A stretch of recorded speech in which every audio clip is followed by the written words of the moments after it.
All right. What is going on, you guys? This is Blaise over here at the Blue Chip Athletic Club podcast in the new podcast studio in our new home out here in the Tampa area, and I'm super blessed to have Stan on today. We're gonna get into his kind of story and a lot of stuff here real quick, but I just want to shout out partners over at First Form and newest partner here over at Log 10.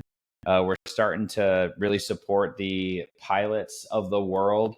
And wanted to partner up with a company that does a really good job at creating an awesome software to be able to log all your flights all around the world. So we're looking to help support the total pilot with them because I am a pilot myself and looking to continue to help those people look, move, and feel their best, along with our guys over at First Form who have the best supplements the face of planet Earth that we use every single day. But without further ado, I want to get into Stan. Thanks for coming on, man, first of all. And real quick, I just want to give everybody like a super funny background of like how we ended up even getting into contact with one another. My wife is like looking around, and we obviously just moved to the area of the new house. We're like looking around for furniture, and lo and behold, like we end up messaging, or she ends up messaging your partner and is like, "Hey, we're interested in a dresser that you guys have."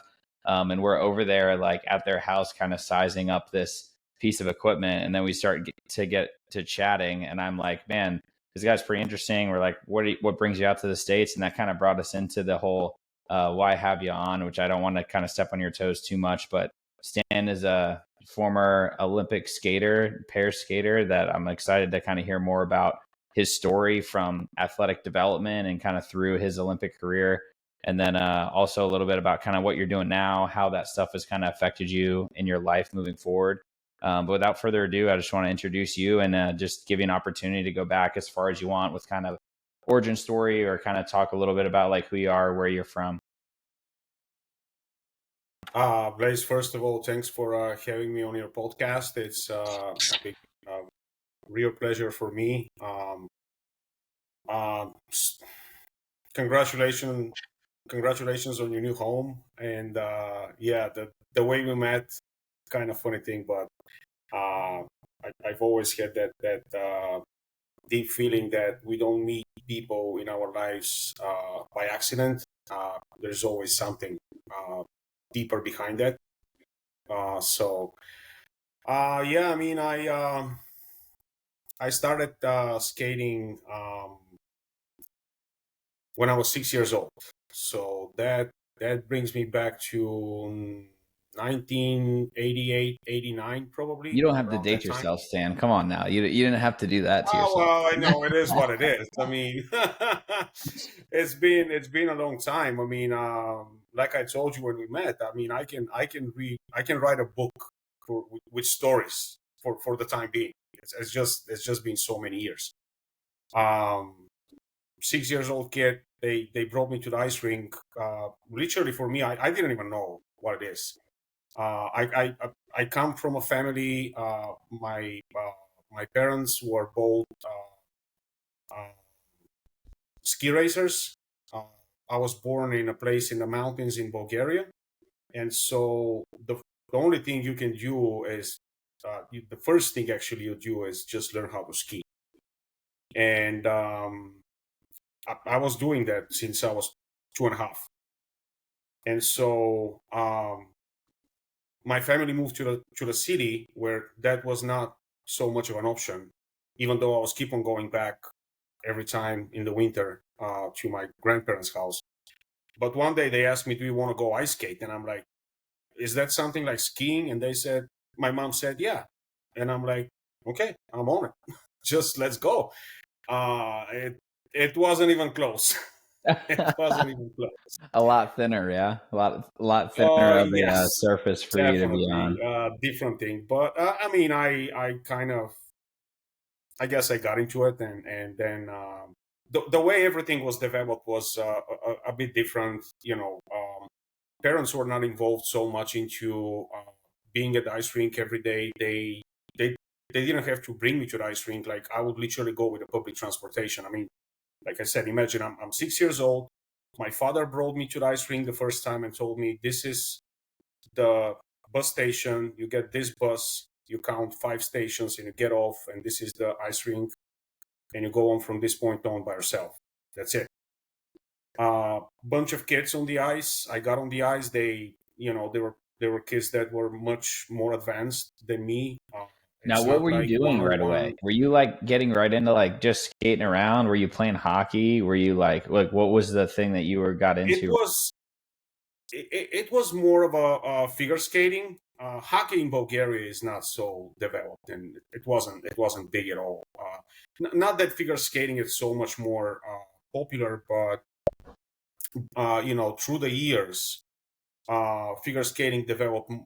I would say developed much more in this country, and so they just give you skates and you get on the ice, and a coach that coaches probably the whole team of like 15 kids tells you, hey, go and do like 2 laps of this and 3 laps of that, and by the time you're just going around the ice rink, and these older guys coming on you, and they're like, hey, watch out, it's like I don't even know what I'm doing here.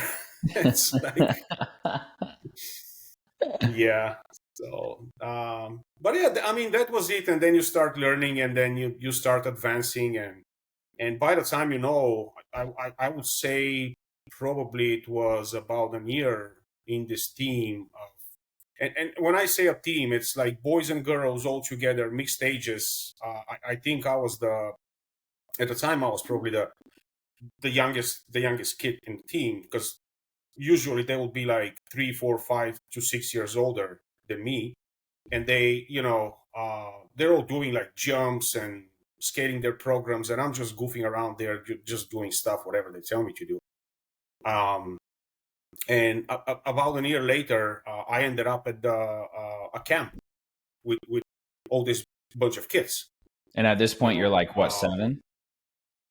I was 7 years old. Yeah, the first time Yeah, I went yeah. I went on a camp.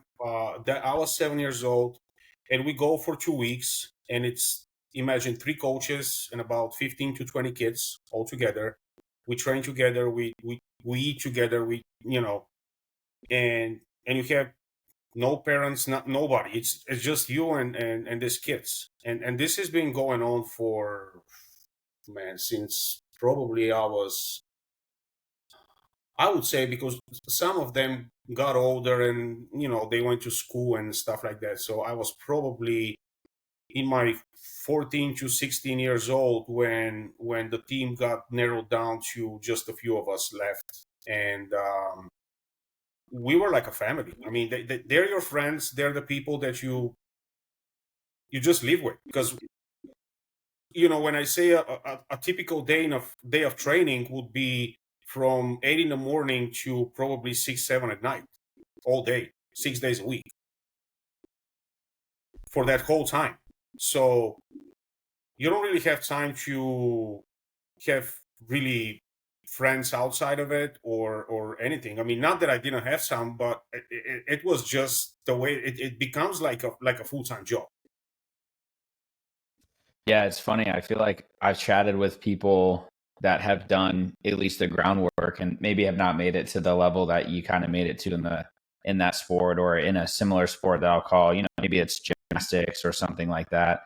And like the amount of time that you're spending, I saw in the lab, like training, or like on the ice, or, on the floor for the gymnast, is just like unreal from that time that you initially began up until then. Like, were you essentially going to like a boarding school where you were like just able to train and skate like that much? Like, how did you balance that between like trying to be a normal kid growing up in the 80s and 90s, and then also like pursuing this thing, which I'm sure at this point when you're 6 or 7, like I don't know if I would even understand or comprehend what the Olympics was. So I don't know. I'm sure that started to manifest as you started to get older, but I'm curious, like, how does a kid even like figure that out? Because when I was 7, I was just trying to, hang out with my friends and go to a birthday party. You need some cake. Like, I'm trying to understand the maturity that it takes to do that as a 6 or 7 year old kid. Um, so the way the school worked was, there was a the school was all government program anyway, but it was just a normal public school, and they would allow uh, kids like me that were involved to that extent into sports, to I wouldn't call it private school, but some sort of program that typically what they do is you still got to go to school. However, they allow you to take certain amount of classes as a private student one-on-one with the teacher, but pretty much the amount of classes that you take are about 25 to 30% from the time that every other regular student would be at school. And then at the end, when you accomplish this amount of hours and classes, you have to go to an exam on each subject that was one exam on the whole thing, versus the regular students would have tests or a couple times through the year. So you only have one shot at every single time. So let me get this straight. You basically met. Yeah. So I'm trying to understand, like, so you basically met with a teacher for like a quarter of the time as somebody else, and then you had to take an exam on a subject for like, and you got one test that you had to pass, and then that was your ability to like continue and like prove that you had the knowledge and requisite knowledge to move to the next like subject or level in that field.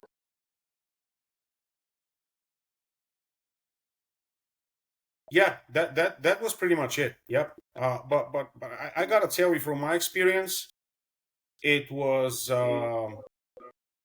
probably the better way, because when you have just you and the teacher, it gives you all your attention is there. You don't have distraction about other kids talking in the class and stuff like that. So it's you and the teacher, period. And the teacher respected that. You respect the teacher much more in this case. And to be honest with you, when I graduated high school in 12th grade, I was the second highest degree in the whole school from that year of graduates. I just didn't have to waste the time of being there the whole time. Yeah. Yeah. And it's interesting too, right? Like you essentially had curriculum that was catered to your ability.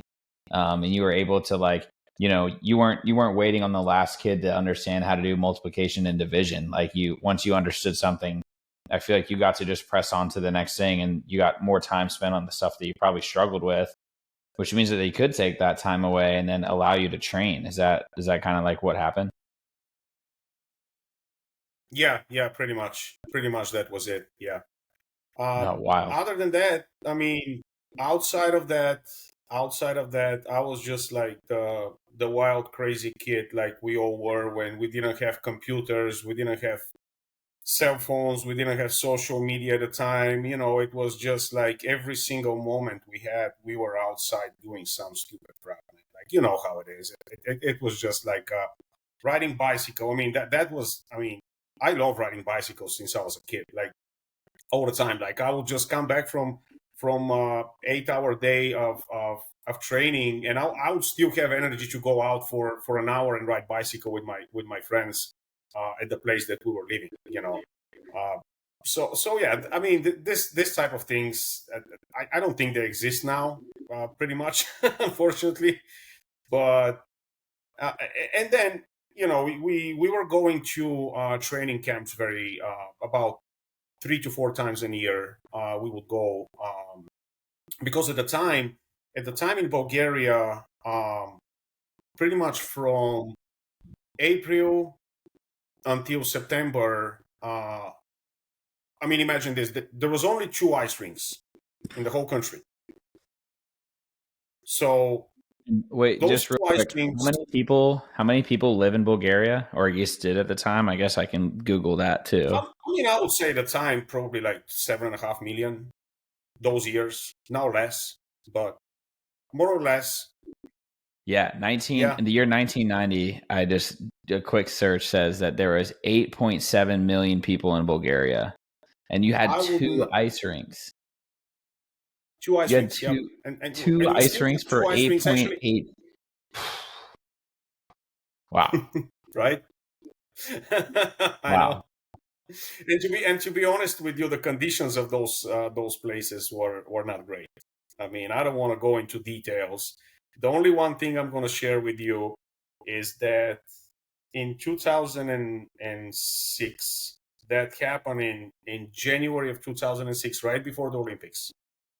We were training. We were here at the United States in Virginia for a month of training camp, and then we went back to Bulgaria just because the time difference. Obviously, Olympics was in Europe, so you have to kind of like spend at least 2-3 weeks there to get your jet lag and all this stuff gone, and then move on, right?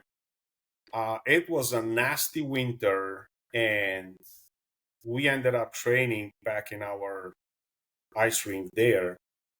I remember this where we actually brought a thermometer to measure the temperature inside the ice rink because there was no heating. The heating was not working. And I'm not sure how much is this in Fahrenheit. You can probably, I probably should have I'll checked look it it up for before. you. What you got? What was it in Celsius?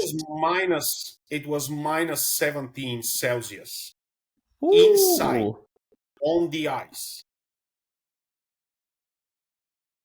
What is that? What is that in Fahrenheit? I'm just curious. Minus 17 degrees Celsius is 1 degree Fahrenheit, 1.4 degrees inside Fahrenheit. the building. Inside the building. So imagine this. I'm skating with a partner. I cannot wear gloves. Neither does she.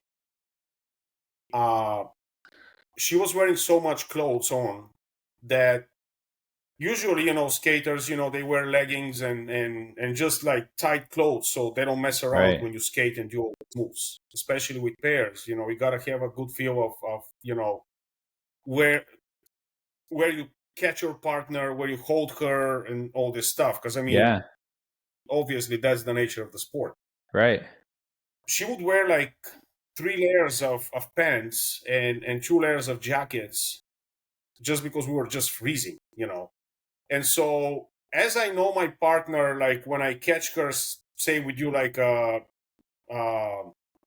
twist lift, where I throw her and I hit, like she goes in the air, she spins, I catch her back, right?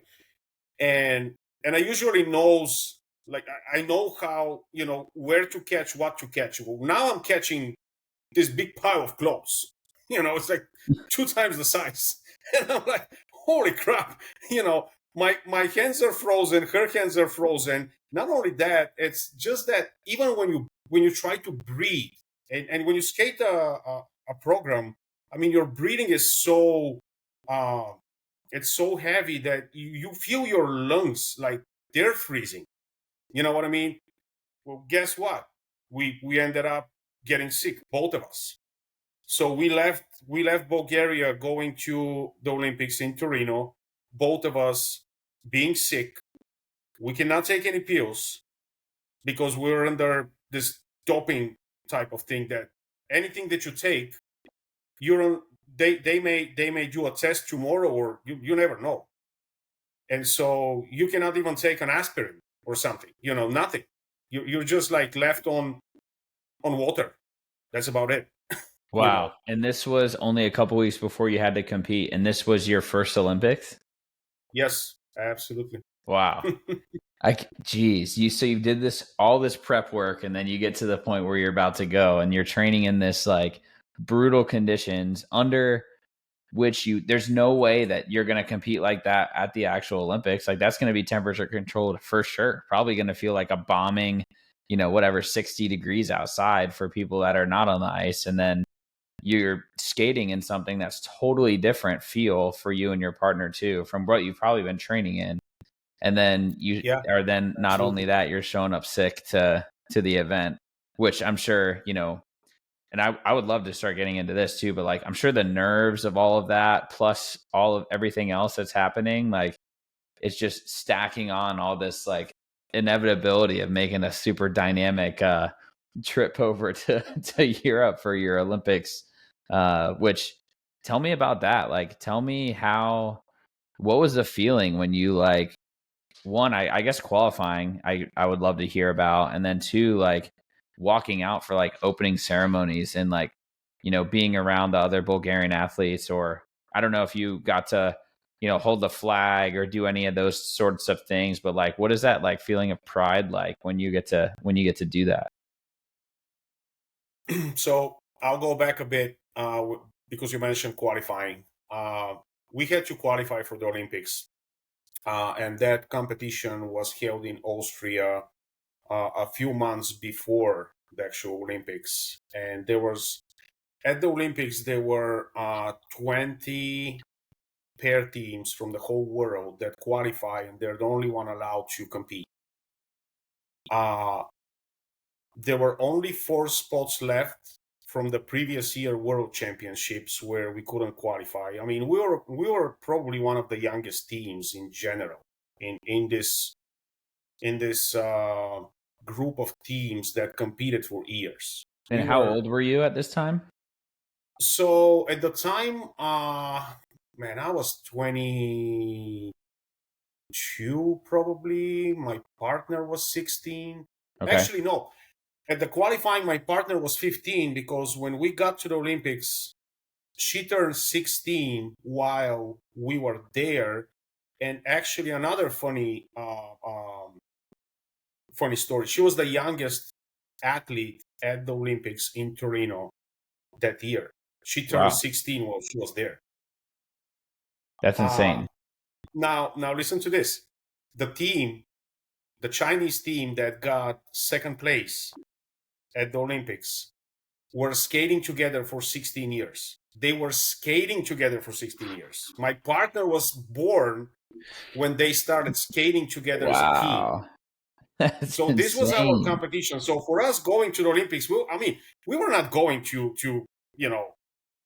for medals or something. We were just proud that we were the first, and as of right now, the only pair team from Bulgaria that ever qualified for the Olympics and participate.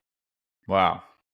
That's so cool. But I got to imagine, like, when you finish that, go back to the qualifying event. I don't want to get ahead of Qualifying myself. was probably my most stressful and tough competition ever. Not even the Olympics, because we knew when we got to the Olympics that we were not going for medals. We were just there to represent the country. But the qualifying event, knowing that you only have one shot, and if you don't perform your best, you're not going to make it. And then you got to wait another 4 years. So that was very stressful. Give people some context for me, Stan, too. Tell me, like, how long is a normal pairs figure skating routine? Like in duration, like I don't know if it's like a couple music like sections or whatever, and then how long do you think that you would train that routine and train for that section of time? So a good example is I think people talk about Usain Bolt trains for 4 years to run for 9 seconds. You know, and he was the fastest person to ever live, I think as of now still holds a record for the 100-meter dash. So I'm curious, like, how long is a normal routine? And then obviously you had been training since you were 6 or 7, you know, hypothetically for this thing. So what does that kind of look like then? I guess that becomes what, 12 years beyond that plus, or I guess actually even more than that, what, like 14 years for you from the time that you started skating to when you're finally at this time in your kind of professional, or at this time professional career. So in figure skating, there's two, and I'm going to talk about senior level because everything below that, like junior or anything below that, is a little bit shorter. But the senior level is the longest that you're going to experience as a duration of a program. 2 programs. The first one is the short program, 2 minutes and 40 seconds. You can add another 10, so make it 250. And then the long program is 4 minutes and 30 seconds, and you can still add another 10. They give you that plus minus 10 seconds for the duration. Now, pair skating in general is a little bit different animal because it involves a very it kind of mixed together single skating, because you have the jumps. On top of that, you have the lifts, right? So you lift your partner and specific type of spins, and it's a mixture between a single skaters and ice dance, but it involves a lot more physical elements. So just so you know, I mean, I believe, and that was told to me by a Russian coach back in the years, a long program in figure skating, competitive figure skating in senior level, even though it's only 4.5 minutes, it pretty much measures as of the push of your body that would go for 25 miles of competitive cross-country skiing, if you can imagine that. Wow. Like, I would say 20 seconds in the program, your heart rate is up to 180 and as much as it can handle.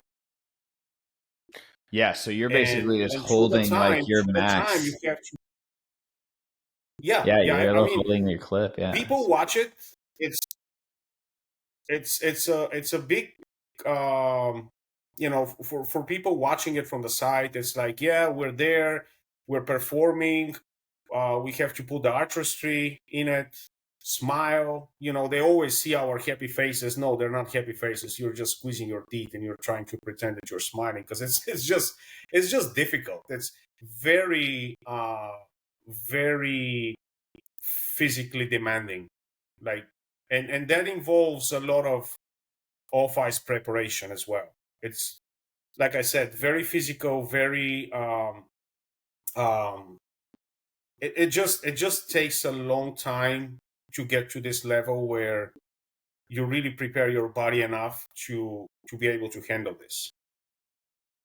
Wow. Yeah, that's crazy. So you're skating at, 180 beats per minute for 4.5 minutes I mean, you're essentially pushing yourself that entire time. I mean, it probably feels like a round in like boxing or something, like you're just working so hard to be able to do this. And that's the other thing too that you kind of mentioned, was like the grace and the artistry of it. Like, you all have you have to make it look like it's a graceful event. Like, that's like what you're getting judged on. And that's actually a great point, because I'm pretty naive to like the skating world. Like, tell me a bit about like what goes into your cumulative score, because I know that essentially you get a score out of, is it out of 10, that you essentially get from a line of judges and sequences, and they essentially add, like, how does the scoring work, or how did it work, I guess, in your Olympic run?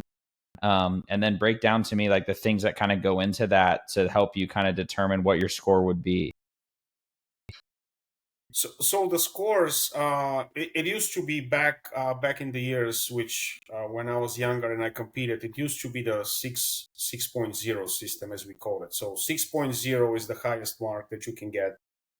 And there's two type of scores that every skater is judged based on. The first one is called technical score, so it's your jumps and spins, and the second one is the execution, meaning, how well you perform the program, and how well you represented the choreography and the moves and all this stuff. And both those scores are, I mean, now they should be kind of different, because they changed the system to where you get points for each element. Based on the difficulty, you get points, and they can take off or add on based on your execution. But the second mark is always the subjective one, Right. right? So it's like, hey, did you like this movie that you just saw? Somebody's going to tell you Yeah. yes, somebody's going to tell you not really. So the judges are judging you based on that, on the second mark. Yeah, So and you those are can be like perfect style on the points, first right? one. Like that's where they're getting like the grace, and somebody might think that it's great and some might not, and probably comes down to your panel to a degree of how successful Yep, you are, right? exactly. So yeah, I mean, that's the way it was. The scoring works. like I said, nowadays it's just points. So you earn points based on the execution of certain elements, how difficult they are, and all of that. But again, it's still down to, it's like in gymnastics or rhythmic gymnastics. I mean, all these sports that have judging to the point where it's subjective. Like you're not running against the clock. You know, like you mentioned earlier, Usain Bolt is the fastest runner of all times. Everybody see how fast he can run, and there is a clock. He Yeah, goes across yeah. the line, he hit the time, That's everybody see measurable. it. It's like Period. it's black and white, right? It's not Black this and gray white. area. Correct. In Yeah, it figure reminds skating, me of that like English class, man. That's why I hated English class. A teacher would be like, "Oh, this is graded. This paper's a C, and this one's an A." And needless to right, say, I was always the right. one getting the C, and I'm like, "What the hell?" But math made a That's lot of the reason sense because you I know the hated answer. Bulgarian language as well. Because I'm doing my best to write down whatever the essays or stuff they asked me, and they didn't like it. And then another teacher would like it, and I'm like, give me math. Like 5 + 5 makes 10. Period. Every That's time. it. It does every time. But you know what? You say that, but you must have been pretty good at it to make an Olympic run. You're in the top, micro percent of people to be able to go do that. So I'd say, you figured out a way to make the artistry occur if you were able to do that. Yeah. Thank you for saying that. When you grow up a little bit and you kind of gain the experience and keep on doing it, because there was a time before that I was literally going to quit. And but later on you start kind of realizing where you're at what level, and that you're the fortunate uh very little percentage of people that can actually make it there. And this is when you start realizing, even though the coaches are always pushing you to the max and they are always telling you do this, and I mean, you just feel miserable and tired, and you push back and you're like, do I really have to do it? Blah blah blah. But I mean, that was when I was younger. And then later on, when you grow up enough and you start realizing, hey, I made it to this point. So something, I guess, click in your brain, and it's like, okay, now I understand that whatever they tell me, they're not telling me this to torture me. It's actually to make me be a better skater, better athlete, or you name it, in any sport. So now you start pushing yourself further. Now you're like, okay, let's think about it. So you want me to skate this run through once. Okay, but let's do it, let's add something to it. Let's what else do I need to do more than that to become a better skater Right. or better athlete? It just changes your mindset completely. And I don't know when that happened to me, but at some point I actually realized, okay, I'm here, I got this chance, I got this one shot to do it. I better put myself into it like 100% and just go for it. Yeah. So what did you do? Like, all right, we kind of got a little bit derailed. I got to go back to Olympic qualifying. So you're at qualifying, you're super nervous. Like, are you like one of those athletes that's like, I have to put my right skate on before my left? I've got to jump up and down 4 times and crack a smelling salt in front of my nose. Like, did you have like a pre-routine? And then also like the other thing that I feel like is not really like discussed, and maybe it is more in your sport, but in general in the Olympics, like you guys are relying on somebody else to also be their best. So it's not just you that has to go out there and perform. Like your partner also has to be like stellar that day for you to be able to have your opportunities. So like, did you talk with her? Like what were your guys' conversations back and forth? Like, I'm curious, like a peek behind the curtain as to like what you guys did like pre-routine, and then the things you were kind of telling each other, like, were you like, yeah, we got this? Or, what was your coach saying? Like, I'm just so curious as to how that kind of went down. So back to the qualifying, and I'll make it very very quick. Why I was so nervous? So first of all, like I said before, it was one shot. You make it or you don't make it. And then what happened was in each group that competes, I think it was over 20 something skaters at this competition. Only 4 of them would qualify. And each group contains of 4 teams. So 4 pair teams on the ice at the same time. That's for the warm up.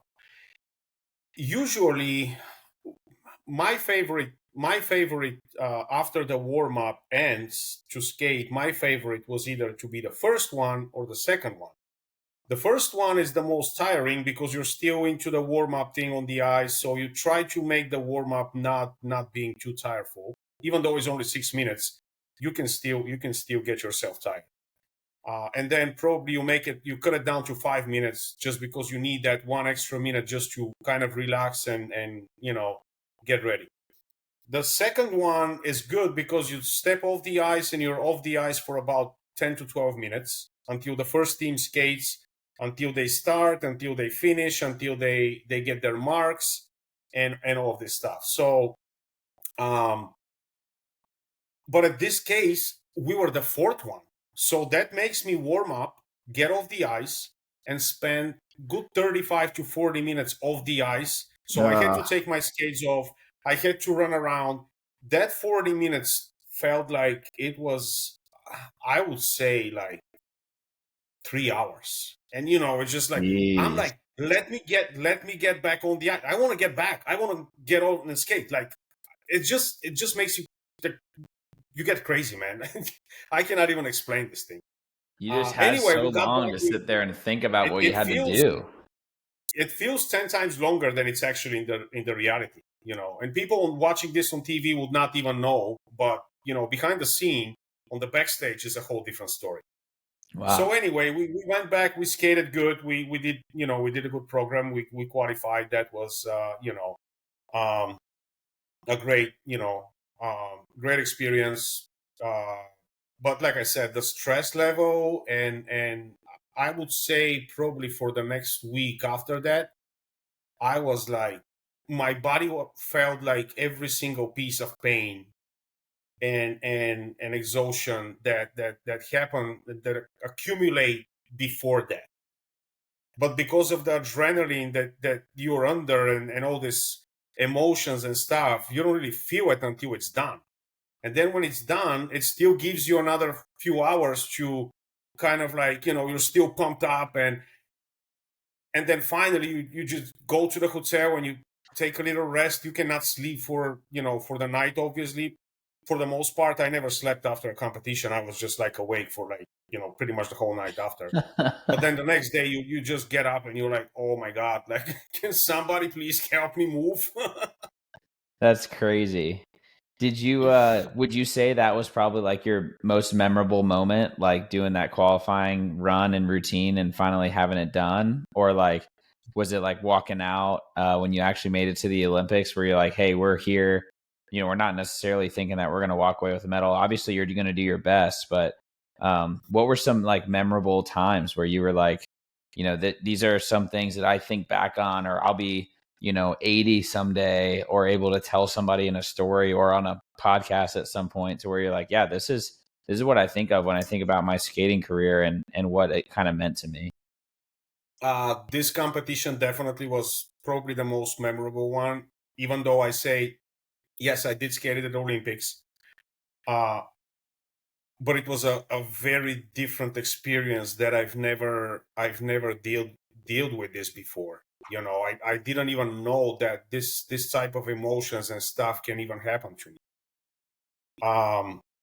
So definitely this one. Obviously, the Olympics were like I said, you're just proud, proud that you are there. You're one of the few that made it, and um,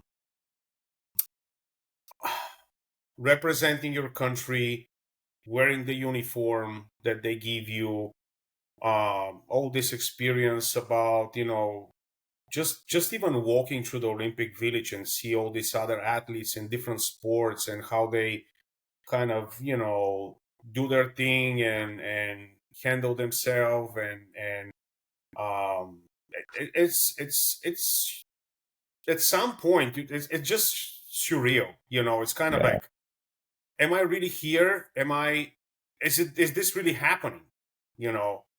Top A tier, funny man. story. We walked out of Top the tier. village one day. I remember we were just going somewhere for a walk or something, and I'm wearing my, Bulgarian winter jacket with the flags and stuff like that. And we went to this like a small shopping mall, and that was the first point where Olympic athletes were stepping out of the village, past security, go to a public. And I see this guys staring at me like, I'm like, okay, whatever. I'm not saying anything, but he came to me and he's like, probably a person from some country. I don't know. He was just like, sitting there. He grabbed my jacket and he's like, I want to buy it from you. And I'm like, well, I don't have another one. I mean, I gotta wear it. I cannot sell it to you. He offered me close to $400 for that jacket. And you were like, and you It, it, still it didn't was give it to him? I'd have been like, man, this is a No, pretty I didn't. sweet I deal. didn't because I said to myself, it's my first Olympics, it's my first set of equipment that I got, and this is a big memory. By the way, I still have it in my closet as of right now. Not that I'm wearing it, especially down in Florida, but I got it, and it was a proud to me that it was given to me, and I was able to wear it and represent my country. That was earned, Now, man. That wasn't just given to you. That money was earned. wise, money wise at the time, I can tell you, I would gladly sell it, even right now. You mean they don't pay Olympic So figure skaters good money? Come on, man. well, I'll tell you, I mean, my monthly salary as an Olympic athlete, world and Olympic athlete, and national competitor for the national team was $100 in 2006. Holy 100 shit. US dollars at the time were pretty much what they are right now. It's nothing, you know. Wow. Wow. Yeah, and So that's the reason. that's an That's the '06. reason That's I in the was new working. millennia. Man, it's yeah. I mean, it was what it was. I mean, it wasn't.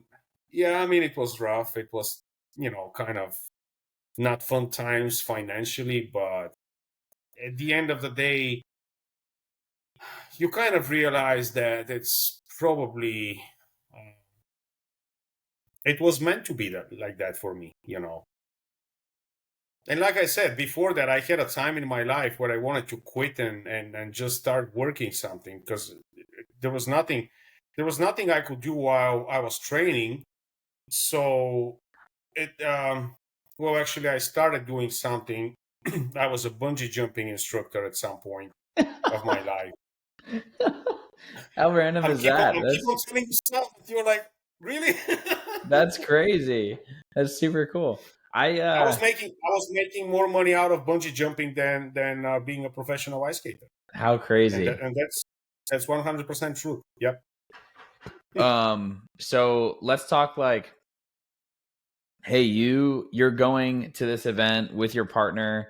And like I said before, like and kind of alluded to, this is a sport where it's not only just you, it's somebody else that's going with you. Talk to me about like chemistry with a partner and like how that is like on and off the ice and how important it is to have some like inherent trust. I feel like it's got to be like, even more so than a team sport. It's got to be more pivotal for you guys when you're essentially in the you and them against the world, right? Um, Definitely, it's this is probably the most important thing, like the good relationship between the partners, and not only that. I mean, imagine, especially for the girls, it's somebody lifts you up, 6 feet off the ice or more, spins you around, and you're up in the air, and it's like, or he throws you up and he has to catch you back, right? So you have to have not 100% trust in this person, but more than that. And it's this is something that builds up with the time of one team skating together for like years and years and years.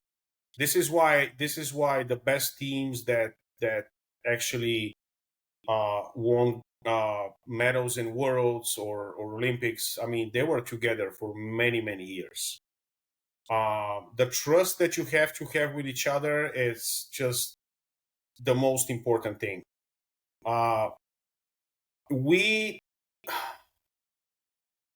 training was sort of, you make it to the point that you're not even thinking about the other person, about your partner. You just know that, or she knows that I'm doing it, and I know that she's doing it, and it's kind of a, it doesn't even have to have a conversation. It's just down to just a simple look, and you know it's done. Yeah, how cool is that? It's like a I advanced. cannot even explain that. It's like a internal feel of your partner performing, just because it's done so many times, over and over and over. One of the great quotes that I would like to say, and I think this relates to many sports in general. The difference between the amateur and the professional. I don't know who said that, but I really like it. Um, the amateur would keep on. Where was it? I had it. The amateur will practice until it gets better. The professional will keep on practicing until it doesn't make any mistakes. That's how we practice. It was just over and over and over. It's like you get on the ice, it feels like you press this button and it just goes. And nothing can happen, nothing can go wrong. Yeah, it just becomes automatic. Super cool. It just becomes automatic. Yeah, it's like a habit, you know. It's like you train your body to the point where every single part works and every single thing just comes in the right place at the right time. You know. Yeah, that's super Not that cool. we never made mistakes. I'm not saying that, but you rather make mistakes during practice and training versus because, in my opinion, just sharing my coaching experience, it was at practice you gotta be at 120% so you can perform at competition at about 80%. You can never perform at 100% at competition. I mean, that's not your natural abilities, and in my opinion, especially for figure skating, there is always room to make mistakes. It's just very complicated sport, you know. And perfect doesn't exist, right? So Yeah. Yeah, that's crazy. And it's interesting that you talk about it that way too, like perfection and talking about your level of effort. And then, because you want to talk about like being in control, right? Like you have to be in control when you're out there doing the performance, because it's not only just the performance piece and the spins and the technical ability you're talking about, it's the grace and the ability to work the crowd and make sure that everybody else is kind of into the performance. Like that's just a huge piece of it too. Um, which is wild. I want to talk to you a little bit too, Stan, about like, you had this athletic career, and I think there's a lot of professional athletes that probably go through this, is like post competition. Like you became this person who was at the pinnacle of sport in having that surreal moment, walking through the Olympic Village, wearing the Bulgarian flag and doing all this stuff. Like what happens when you, I don't want to say like retire, because I know that you had coached after that, and I'd love to get into that for a little bit as well here at the end. But like, no, I did retire technically. yeah, but like, Kind what of young, happens? but Like, yeah. are you left with like a void of like, it makes you like upset and sad because it's part of your identity? Like, what happens for you as an athlete when you kind of go through that transition after the sport? I'm going to share my personal experience, and I, I've watched a lots of, people kind of saying the same sort of thing. And I think athletes need to speak out about this a little more, because it's important.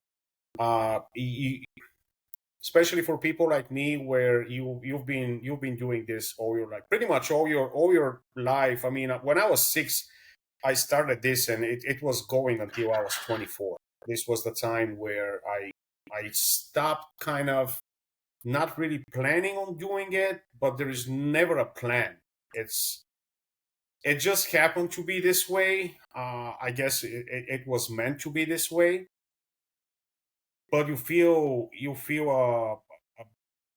a big emptiness, because there's you know nothing, anything, everything that you've known and you've done suddenly is just gone.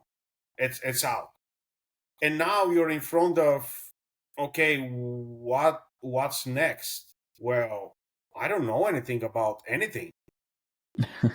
It doesn't matter if you have education. I mean, that's probably why some people transition to, through education into some sort of jobs and stuff like that. But um, for me, it was rough, man. Like, I gotta tell you, it was time where I was just like, okay, what do I do? Like, I wanted to get back on the ice and keep practicing, or just like this energy that your body has, physical first of all, and the this type of uh competition sort of feel. Everything is gone. It's just gone.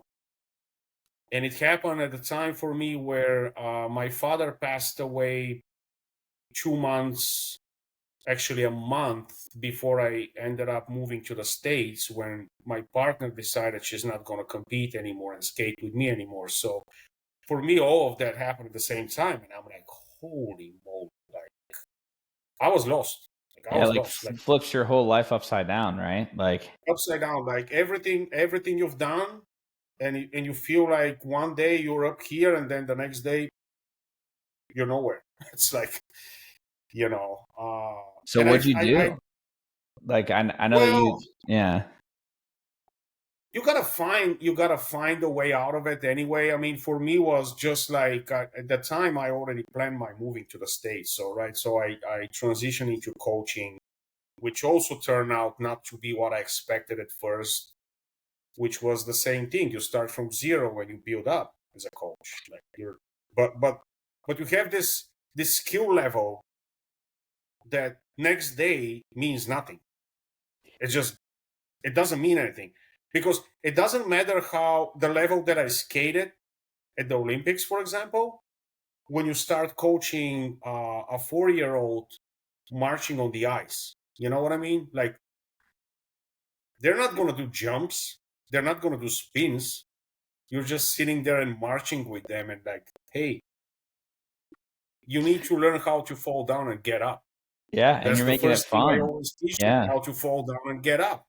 And don't be afraid to fall down, and don't be afraid of anything. Like, the ice is ice. Yes, it's slippery, and yes, it's cold, but you're here, So I went back, like, my coaching thing started. But like I said, I mean, it's I think for many athletes, this and probably this is the reason why you see so many athletes that perform, um like, take for example, I was just watching the US Open, right? So Novak Djokovic, this guy has been in playing tennis for so many years, and he's still there.